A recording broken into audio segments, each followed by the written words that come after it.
আত্মসন্মানৰ ভয়ত যি আনৰ ওচৰত দয়াৰ হাত নাপাতে সেইসকলৰ হাত মজবুত কৰক। পথত ওজন জোখা মেচিন লৈ বহু বৃদ্ধ মহিলা বা পুৰুষ বহি থকা হয়তো দেখিছে। কেতিয়াবা ভাবিছেনে গোটেই দিনটো তেওঁলোকে কিমান টকা উপাৰ্জন কৰে? এই উপাৰ্জনৰ ওপৰত তেওঁলোকৰ পৰিয়াল চলিব পাৰেনে? হয়তো নোৱাৰে। কিন্তু উচ্চ আত্মসন্মানৰ বাবে হয়তো কাৰো ওচৰত বিনামূলীয়া সহায় নিবিচাৰি এইসকল মানুহক পৰাপক্ষত মনত ৰাখিব।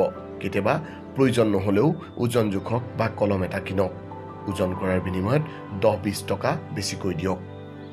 10 টকাৰ কলমটো 50 টকা দি কিনক আৰু হাঁহি মুখে হাতত গুজি দিয়ক। প্ৰতিকূলতাই মানুহক জয়ী কৰাত সহায় কৰে। প্ৰতিকূলতাই মানুহক কষ্টোপাৰ্জিত সফলতা প্ৰদান কৰে। দৌৰত ঘোঁৰাটোৱে যেনেকৈ চাবুকৰ কোবত জয়ী হয়, তেনেকৈ জীৱনটো কষ্ট খোৱাত এদিন আপুনি নিশ্চয় জয়ী হ'ব।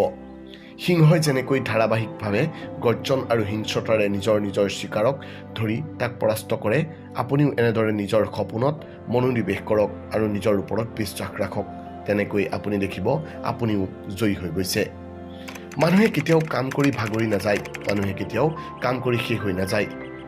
যেতিয়া আপুনি ভাগৰে কিছু সময় জিৰণি লওক, আকৌ আগবাঢ়ক।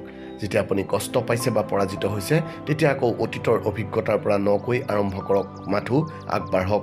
আপুনি এদিন দেখিব আপুনি জয়ী হৈছে। যদি আপুনি আনৰ ক্ষতি কৰিব বিচাৰে, তেন্তে আপোনাৰ নিজৰো ক্ষতি হ'বই। হয়তো ক্ষতিৰ ধৰণ আৰু সময় অলপ বেলেগ হ'ব, কিন্তু ক্ষতি হ'ব।